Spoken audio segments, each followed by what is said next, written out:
Hey people, I welcome you back to Caroline's Online Academy. This is a video series of videos in which we are learning the various concepts involved in accounting for share capital, and we've reached forfeiture now. In the previous video, I taught you the journal entry for forfeiture and how to calculate the amount that has to be debited and credited to the different accounts that are debited and credited in forfeiture journal entry. In this video, I have taken an example problem through which I want to solve it and show you. It's a very basic problem without any complications. Let's go ahead and read it. Mukesh Limited issued 1 lakh shares of rupees 100 each payable as follows. Application rupees 25, allotment 30, first call T and second call remaining. So second call will be how much, my dear children? The issue price is 100. You subtract application money, allotment money, first call money, which is 85. Then you add 25. When you add 25 plus 30 plus 30, it is 85. 100 minus 85 is 15 rupees. Is the second call money. The company received 1 lakh applications and shares were allotted. Parkavi holding 1000 shares did not pay first call and shares were forfeited. Pass necessary journal entries. All right, children.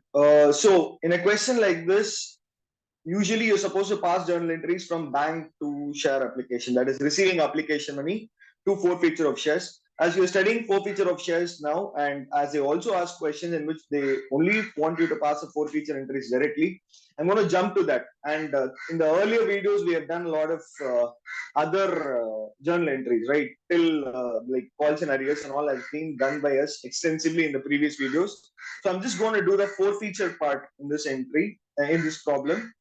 And that is just one entry, my dear children. Now, forfeiture. What is the journal entry that I taught you in the previous video? It was share capital account debit because it's not capital anymore. If you're not understanding why we are debiting share capital account, kindly do refer to the concept video. The video before this, I'll also give the link to that video in the description. To share forfeiture account credit and to calls in arrears account credit. Parkavi shares forfeited. Actually, in exam, unless and otherwise the question mentions that only forfeiture entry has to be passed, or if the information given in the question is such that only forfeiture entry can be passed, you're supposed to pass journal entry from receiving application. Understood or not?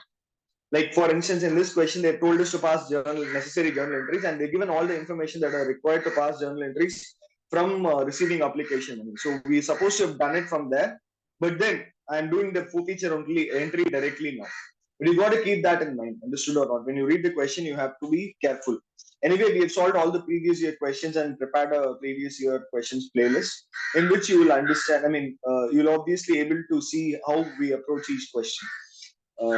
Yeah. So now, share capital account will be debited with what, my dear children? It's the number of shares forfeited multiplied by the called up value per share.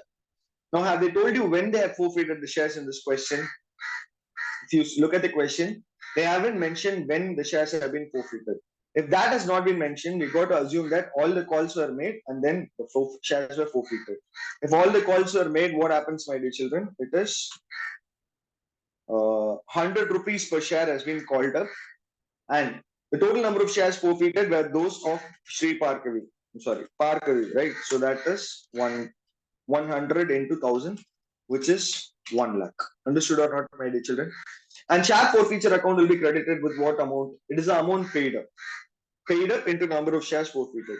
What is the amount paid up in this question, my dear children? It's very simple.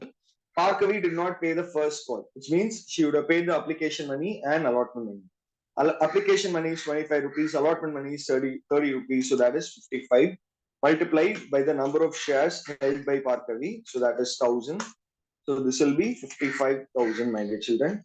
And calls in arrears will be credited with the amount not paid by Parkavi. She didn't pay what? She didn't pay first call. If she hasn't paid first call, obviously she would not have paid the second call also. Am I right or not, my dear children? It's obvious, right? So 30 rupees in first call and 15 rupees in second call gives us 45 rupees in as the total amount of money that has not been paid by Parkavi. So 45 into 1000. One thing that you have to keep in mind here is you got to credit calls and arrears only with the amount of money that hasn't been paid by Parkavi after being called up. If certain call has not been made at all, then that will not be credited to calls and arrears. If you're not understanding what amount has to be credited to calls and arrears, please do refer to the concept video on share forfeiture, the video before this. And that is 45,000. That's it, my dear children. That is forfeiture.